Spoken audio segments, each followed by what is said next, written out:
بالله من الشيطان الرجيم. بسم الله الرحمن الرحيم. عبس وتولى أن جاءه الأعمى وما يدريك لعله يزكى أو يذكر فتنفعه الذكرى أما من استغنى فأنت له تصدى وما عليك ألا يزكى وأما من جاءك يسعى وهو يخشى فأنت عنه تلهى كلا إنها تذكرة فمن شاء ذكره في صحف مكرمة مرفوعة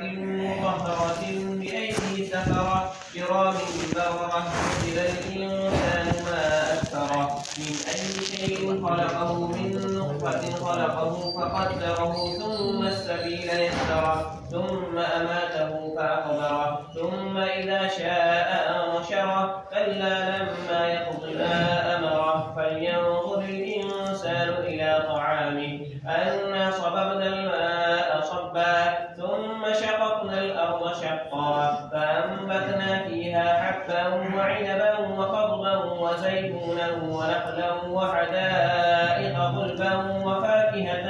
وأبا متاعا لكم ولأنعامكم. فإذا جاءت الصاخة يوم يفر المرء من أخيه وأمه وأبيه وصاحبته وبنيه لكل امرئ منهم يومئذ شأن يغنيه وجوه يومئذ مسفرة ضاحكة مستبشرة ووجوه يومئذ عليها غبرة ترهقها قترة أولئك هم الكفرة الفجرة. أعوذ بالله من الشيطان الرجيم. بسم الله الرحمن الرحيم. عبس وتولى أن جاءه الأعمى وما يدريك لعله يزكى أو يذكر فتنفعه الذكرى. سورہ عبس مکی صورت ہے اور اس صورت کا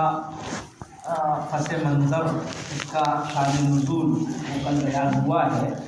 حضرت رسول پاک صلی اللہ علیہ وسلم مکہ مکرمہ میں جب آپ مشرکین مکہ صنادید اور روضہ مکہ کو آپ دین کی بنیادی باتیں سمجھا رہے تھے، اس درمیان میں حضرت عبداللہ ابن ام مکتوم رضی اللہ عنہ جو نابینا صحابی تھے وہ اللہ کے رسول کی مجلس میں تشریف لے آئے. حضرت رسول پاک صلی اللہ علیہ وسلم کو اس وقت میں آپ کی آمد سے ناگواری ہوئی اور اس کی وجہ یہ تھی کہ آپ نے یہ خیال فرمایا کہ اس وقت صنادید اور روضہ قریش وہ بیٹھے ہوئے ہیں اور مجھے ان سے اہم ترین گفتگو ہو رہی ہے اور اگر یہ لوگ ہدایت کے اوپر آ جائیں گے تو بہت بڑا کام ہوگا اور ان کو تو ایک دینی گفتگو کرنا تھا اور یہ کسی بھی موقع سے اور دوسرے موقع سے کر لیں گے. اس وقت ان کو یہاں نہیں آنا تھا. اس کی وجہ سے آپ کو جو ناگواری ہوئی اس پر آپ کو متوجہ کیا گیا ہے. سورۃ العبس کے اندر بھی قیامت کا تذکرہ کیا گیا ہے اور بعث بعد الموت کے جو سنگین ترین احوال ہوں گے ان کو یہاں بتلایا گیا ہے کہ وہاں کیسی افراتفری ہوگی، کوئی کسی کے ساتھ میں نہیں آئے گا، تمام رشتے اور تمام بندھن وہاں ٹوٹ چکے ہوں گے. قیامت کی اس ہولناکی کو جو پیش کیا گیا ہے وہی اس صورت کے اندر مقصود ہے اور اس کے لیے انسان کو متوجہ کیا گیا ہے.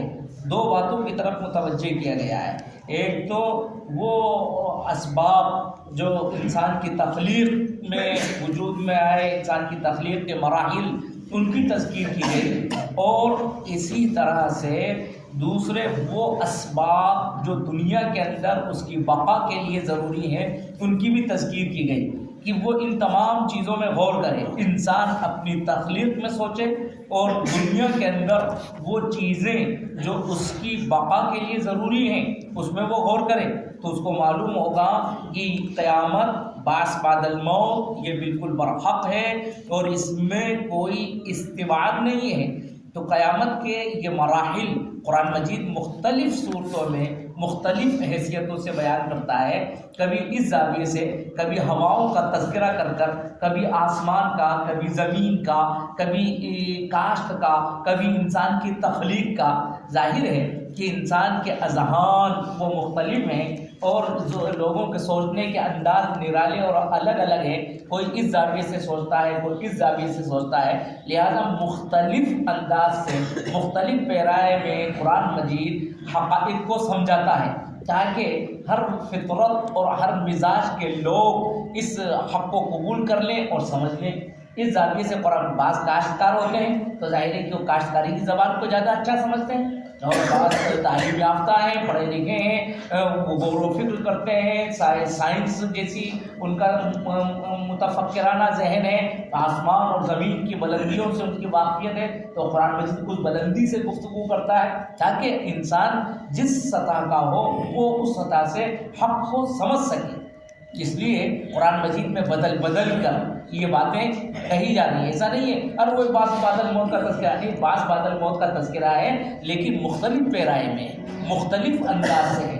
الفاظ کی گہرائی میں آپ دیکھیں گے، الفاظ کی تبدیلی کو دیکھیں گے تو آپ کو ہر جگہ ایک نیا انداز معلوم ہوگا۔ بہرحال اور یہ قیامت کے احوال بھی مختلف احوال بیان کیے گئے ہیں، کہیں ابتدائی، کہیں درمیانی، کہیں انتہا کے حالات۔ تو عنوان تو ایک ہے باس بعد الموت، لیکن باس بعد الموت کے مراحل مختلف ہیں، تو ان مراحل مختلف مراحل کے اعتبار سے اس کا تذکرہ بار بار ہوتا ہے۔ تو کوئی ذہن میں یہ نہ سوچے قیامت کا تذکرہ، ہر صورت میں قیامت کا تذکرہ، تو ہر قیامت کا تذکرہ ہے لیکن الگ الگ زاویے سے ہے، الگ الگ پہلو سے ہے۔ یہ تو ایک جلیل عنوان ہے، اس لیے کہا جاتا ہے قیامت کا تذکرہ، لیکن اس کے بعد اس کے مراحل مختلف ہیں۔ نماز ایک عنوان دیا، لیکن نماز کا مطلب اب انہیں ہر دن نماز، ارے کسی نماز پر رکوع پر گفتگو ہو رہی ہے، کسی دن سجدے پر گفتگو ہو رہی ہے، کسی دن قیام پر گفتگو ہو رہی ہے، کسی دن قرأت پر گفتگو ہو رہی ہے، کسی دن قاعدے کے موضوع پر گفتگو ہو رہی ہے، تو عنوان تو ایک ہے۔ تو جو بھدی عقل کا ہوگا تو کہتے کہ کیا روزانہ نماز کر رہا ہے، لیکن جس کو جو صاحب عقل و فہم ہوگا اور جو سمجھنا چاہے گا کہ نماز نہیں، نماز کے ہر دن جو گفتگو ہوتی ہے وہ ایک نئے انداز سے گفتگو ہوتی ہے، نئے پہلو سے گفتگو ہوتی ہے، نئے زاویے سے بات بتلائی جاتی ہے۔ اسی طریقے سے آپ ان صورتوں کو دیکھیں گے، یہ صورتیں سب مکی صورتیں ہیں، ان میں قیامت کے موضوع پر خاص طور سے گفتگو ہو رہی ہے، لیکن ہر جگہ پر نئے انداز سے گفتگو ہے، اور سوچنے کا آپ کا وہی انداز ہے کہ یہاں کون سا انداز ہے، اس کو تلاش کیجیے، اور اس کو جب آپ تقابل کریں گے، صورتوں کو سامنے رکھیں گے تو وہ فرق آپ کو بہت نمایاں معلوم ہوتا چلا جائے گا۔ اچھا یہاں اس بات کو ذکر کیا، اچھا یہ اس انداز کو ذکر کیا گیا، تو اس لیے یہ ایک میں نے آپ کو بنیادی بات بتلائی ہے، اور یہ بہت سے ذہنوں میں یہ باتیں ہوتی ہیں، اور خاص طور سے عصری تعلیم یافتہ طبقے کو یہ الجھنیں بہت پیش ہوتی ہیں۔ قرآن میں کیا وہی سب قیامت کا تذکرہ، بعض بعد الموت کا تذکرہ، اور یہ کیا ہے، اور بار بار تکرار ہے قرآن میں، تکرار نہیں ہے، مختلف پیرائے میں قرآن نے اس بات کو سمجھایا ہے۔ اس لیے قرآن ایک انسان کو سمجھانے کے لیے نہیں آیا تھا، ایک برادری ایک قبیلے کے لیے نہیں آیا تھا، ایک ملک کے لیے نہیں آیا تھا، ایک جزیرے کے لیے نہیں آیا تھا، ایک زمانے کے لیے نہیں آیا تھا، وہ قیامت تک ساری انسانیت کے لیے آیا ہے۔ اس لیے وہ مختلف پیرائے میں بات بتلاتا رہتا ہے، جہاں اور یہ ہے کہ ایک پہلو سے بہت سے ان لوگوں کو وہ ہدایت مل جاتی ہے جو دوسرے کو وہ ہدایت نہیں ملتی۔ ایک آیت پڑھ کر وہ لوگ اسلام قبول کر لیتے ہیں، اس آیت نے میرے دل کو ہلا دیا، میرے ضمیر کو خطاب کر دیا، میری عقل کو چیلنج کر دیا، اور آیت قرآن مجید کے آیت کا ایک حصہ، یہ ہزاروں مثالیں ایسی موجود، اس طور پر قرآن مجید گفتگو کرتا ہے، لیکن یہ ہدایتیں ان لوگوں کو ملتی ہے جو قرآن مجید کو کیسے سنتے ہیں، ارے کچھ تو بولو، غور سے سنتے ہیں، غور اور توجہ کے ساتھ سنتے ہیں، ان لوگوں کو قرآن مجید رہنمائی کرتا ہے، اور جو سرسری سنتے ہیں تو ان کے صدقوں پر تو ویسے ہی جاتا ہے جیسے کہ روزہ رکھ کے اور آ رہے، کوئی تو بات، ان کو تو ویسے ہی لگتا ہے، بارش کا ریلا آیا نکل گئی بات، کوئی فائدہ ان کو نہیں ہوا۔ لیکن جن کے زمین یعنی ضمیر کی زمین تیار ہوتی ہے جذب کرنے کے لیے، تو قرآن کے اوپر اثر انداز ہو جاتا ہے۔ بہرحال تو یہاں یہی اس صورت کے اندر بھی اصل قیامت کی تقریب کا تذکرہ ہے، اور اس کے لیے یہاں شروع سے تمہید بنائی گئی، اور اسی قیامت کو سمجھانے کے لیے اللہ کے رسول فکر مند رہا کرتے تھے، اور اسی فکر میں آپ نے سوچا کہ یہ روزہ قریش کو سمجھ میں آ جائے تو بہت اچھا ہوگا، ان کی وجہ سے دوسروں کو بھی سمجھ میں آئے گا، یہ سمجھ کر آپ نے ان کو ترجیح دی۔ قرآن مجید نے کہا نہیں، آپ اس طرح سے ترجیح نہ دیں، ترجیح وہ طلب پر ہے،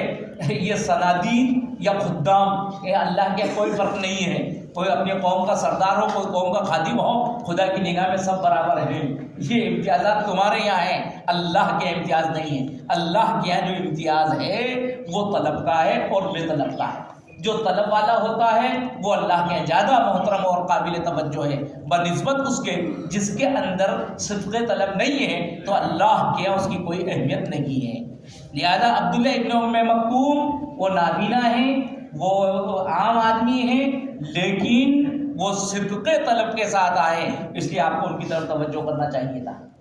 آئندہ ایسی غلطی نہ کیجیے، یہ آپ کو سمجھا دیا گیا، اور اس میں دعوت کا ایک منہج ہمیشہ دے دیا گیا کہ آپ اپنی دعوت میں یہ سب نہ دیکھیے یہ صنادید اور یہ وزیر اعظم اور یہ وزیر اعلیٰ اور یہ ہو جائے گا تو نہیں ہو جائے، کچھ نہیں ہوگا جب تک کہ صدق طلب نہیں ہوگی۔ جو سچی طلب والے ہیں ان پر توجہ دیجیے، اور جو بے طلب ہیں ان کو بھی دینا ہے، لیکن ان کو چھوڑ کر ان کو نہ دیجیے۔ یہ ضابطہ قرآن نے ایک منہج بتلایا۔ اللہ کی نگاہ میں کوئی وزیر اعظم اور کوئی چپراسی نہیں ہے، یہ تو تمہارے اپنے امتیازات ہیں، اس لیے یہ سمجھ کر کہہ رہے چپراسی کو تو چھوڑو اور اس وزیر اعظم سے بات کرو، یہ نہ سوچو۔ اگر وزیر اعظم بے طلب بیٹھا ہے اس کی طرف مت جاؤ، وہ جو چپراسی اور خادم اور میتھر جو آیا ہے اور وہ صدقے طلب سے آیا ہے، وہ کہتا ہے مجھے کلمے کا مطلب بتلاؤ، تو اس کو پہلے کلمے کا مطلب بتلاؤ، اور وزیر اعظم نے صرف ملاقات کا موقع دیا ہے لیکن کلمے کی کوئی طلب نہیں ہے، تو اس کو زیادہ ترجیح مت دو۔ کیا منہج قرآن دیتا ہے، یہ سوچ کر اگر دعوت کا کام ہوگا تو ہوگا۔ لوگ دعوت کا کام کرتے ہیں لیکن آج اس طرح سے کرتے ہیں، یہ کوشش کرتے ہیں وزیر اعظم کیا پہنچ جائے، فوٹو کھنچ جائے، تصویر آ جائے اور یہ ہو جائے، بہت بڑا دعوت کا کام کیا، اس کو وہ دعوت دیں گے، اور بیچارے کو جو طبقہ جو طاقتاً منتظر بھی ہے اس کو چھوڑ دیتے ہیں۔ یہ نہیں ہونا چاہیے، اس لیے کوئی دعوت کا کام نہیں ہوتا، کوئی نہیں ہوتا، اور اس میں کوئی آئیڈیل نہیں ہے، یہ یاد رکھ لو۔ قرآن آئیڈیل و نمونہ ہے، شخصیات آئیڈیل نہیں ہیں، فلاں نام، فلاں حضرت، فلاں پیر، فلاں ولی اور یہ وہ، کوئی آئیڈیل نہیں ہے۔ سب سے پہلے رہنما کون ہے؟ قرآن، حدیث، اسوہ نبوی، اور ایسی بہت سی چیزیں بیچ میں داخل ہو جاتی ہیں، ملفوظات داخل ہو جاتے ہیں، تو اس لیے اسوہ قرآن کو سامنے رکھو۔ عبس وتولی ان جاءہ الاعمی، حضرت سے فرمایا، یہاں غائب کے صیغے سے عبس یعبس عبسا وعروسا کے معنی آتے ہیں چی جبی ہونا، چی کے معنی آتے ہیں اردو میں، فارسی میں شکن لے آنا، جبی معنی پیشانی پر شکن لے آنا، عباسا یعنی آپ کی پیشانی پر شکن آ گئے، اور شکن آنے کا مطلب یہ ہوگا کہ آپ کو گویا کہ تعبیر ہے عباسا، ناگواری ہوئی، آپ کو ناگواری ہوئی، ان کو ناگواری ہوئی، وتولا اور وہ متوجہ نہیں ہوئے۔ تولا کے معنی آتے ہیں اعراض کر لینا، یعنی توجہ نہ کرنا، یا ظاہر اعراض جی کہ آپ نے توجہ نہیں فرمائی، وہ سوال کے لیے کھڑے ہوئے ہیں لیکن ان کی طرف آپ متوجہ نہیں ہو رہے ہیں، آپ ادھر ہی متوجہ ہیں۔ عباسا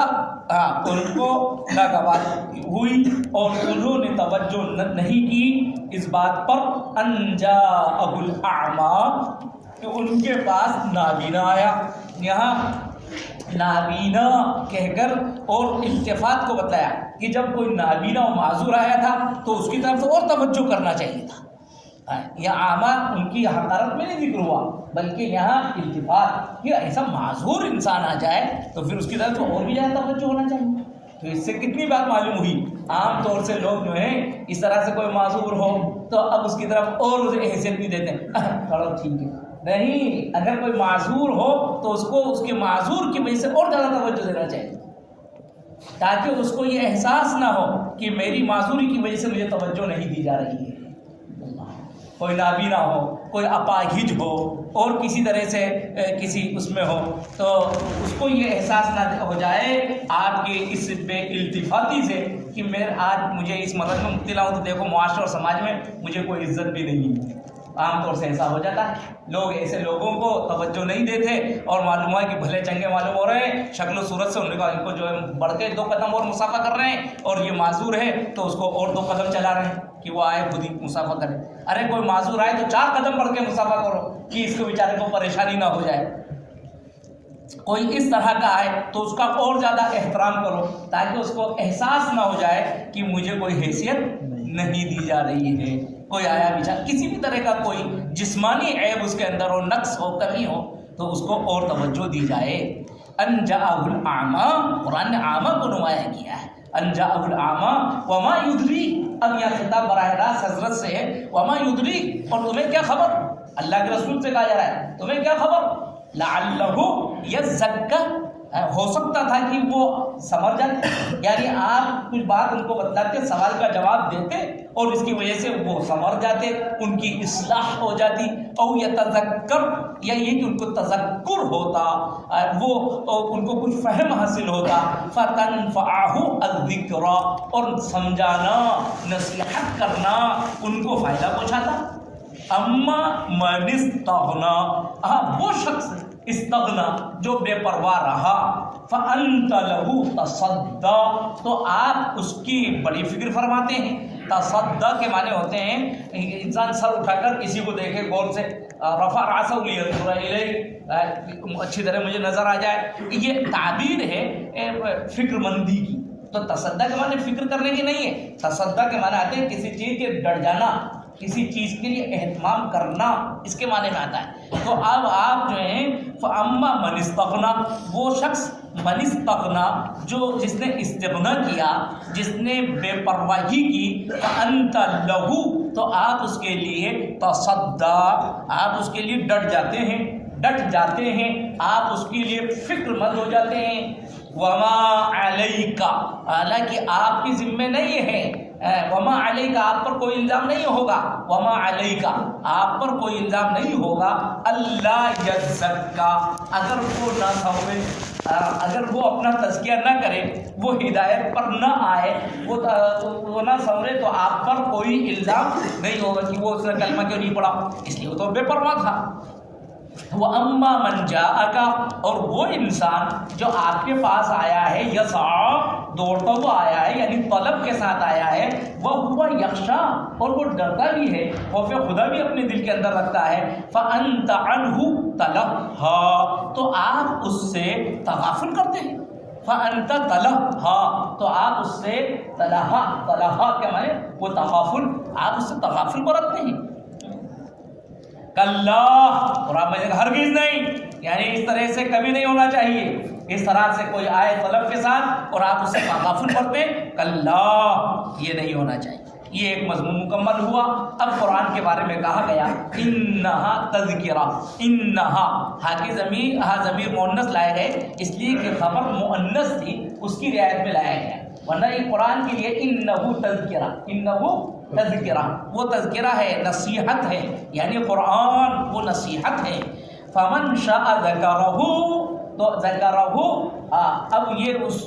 مذکر کی ضمیر آ گئی، اس سے مراد قرآن ہے۔ فمن شاء، تو جو چاہے اس سے نصیحت حاصل کرے، فی صحف مکرمہ، اب قرآن کی عظمت کو بیان کیا گیا، وہ تذکرہ کہاں ہے، فی صحف مکرمہ، وہ محترم اور مکرم صحیفوں میں ہے، یعنی لوح محفوظ کے صحیفے وہ محترم و مکرم ہیں، مرفوعۃ مطہرہ، وہ ایسے صحیفوں میں ہیں جو بہت ہی مکرم ہیں، مرفوعہ یعنی مرفوعۃ المقام، اور وہ اعلیٰ مقام پر ہیں، لوح محفوظ اعلیٰ مقام پر ہے، مطہرہ، اور وہ پاک ہیں، یعنی شیطان کی رسائی سے وہ پاک ہیں، شیطان کی خرافات کے آمیزش سے وہ پاک ہیں۔ ظاہر لوح محفوظ وہ مطہرہ ہے، لا یمسہ الا المطہرون، ظاہر اس لیے وہ مطہرہ، وہ مطہرہ ہے۔ بِأَيْدِي سَفَرَہ، اور وہ کہاں ہیں، سفرہ، سافر کی جمع سفرہ، سفرہ لکھنے والے، لکھنے والوں کے ہاتھ میں ہے۔ اور وہ لکھنے والے کون یعنی فرشتے ہیں، کرام جو معزز ہیں، بررہ جو نیک ہیں صالح ہیں، ان کے ہاتھوں میں۔ تو اس قرآن کا مقام بتلایا کہ یہ قرآن کتنی عظیم کتاب ہے جو فی صحف مکرمۃ مرفوعۃ مطہرہ، جو مکرم اور عالیشان اور پاکیزہ صحیفوں میں اور لکھنے والے ان کے ہاتھوں میں، جو معزز اور نیک ہیں ان کے ہاتھوں میں ہے۔ قتل الانسان ما اکفر، قتل الانسان، انسان کا برا ہو، قتل الانسان انسان کا برا ہو، انسان پر لعنت ہو، ما اکفر، ما اکفر تعجب، ما اعجب، ما اکفر کتنا ہی ناشکرا ہے، کتنا ہی بڑا ناشکرا ہے، من ای شیء خلقہ، یعنی کس چیز سے کہ خلقہ اس نے اس کو پیدا کیا، یعنی انسان کو ایک سوال کیا گیا چونکانے والا، ذرا سوچے انسان اپنی تخلیق کے بارے میں سوچے، اس کو غور کرایا جا رہا ہے، من ای شیء کس چیز سے اس نے پیدا کیا، اور اللہ کی طرف سے کہا گیا من نطفہ، انسان کی تخلیق، یہ انسان جب اترا رہا ہے اتنا بڑا یوں یوں یوں یوں کچھ نہیں، اگر ذرا پیچھے جاؤ تو تم کیا ہو، گندے پانی۔ کیا انسان کو اگر اپنی حیثیت معلوم ہو جائے تو سب پورا بخار اتر جائے، من نطفہ سے بخار کو اتار دیا ہے، انسان زبردستی اپنے آپ کو سمجھتا ہے میں یوں اور ایسا، اور اتنا قابل، اتنا فاضل، اور ایسا میں عالم، اور ایسا ولی، اور میں ایسا وزیر، اور ایسا بادشاہ، کچھ نہیں، تمہاری حیثیت کیا جائے، پیچھے ہٹو، گندے پانی کو، اللہ من نطفہ، جس پانی سے گھن آتی ہے، اور جس پانی سے گھن تمہیں نہیں تمہارے ماں باپ کو بھی آتی تھی، تم اس پانی سے پیدا ہو، اب بتاؤ کتنا آدمی پورا بخار اتر جائے کہ کیا رہے، من نطفتن، کہا کہ تم تو نطفے سے پیدا ہو، پورا حسن و جمال، چاہے وہ علم کا ہو یا ظاہری ہو، سب ختم، کس چیز پر اتراتا ہے انسان، مال پر، جمال پر، کسی کا مال پر، کچھ بھی تو نہیں، من نطفہ، کہ تم نطفے سے، خلقہ،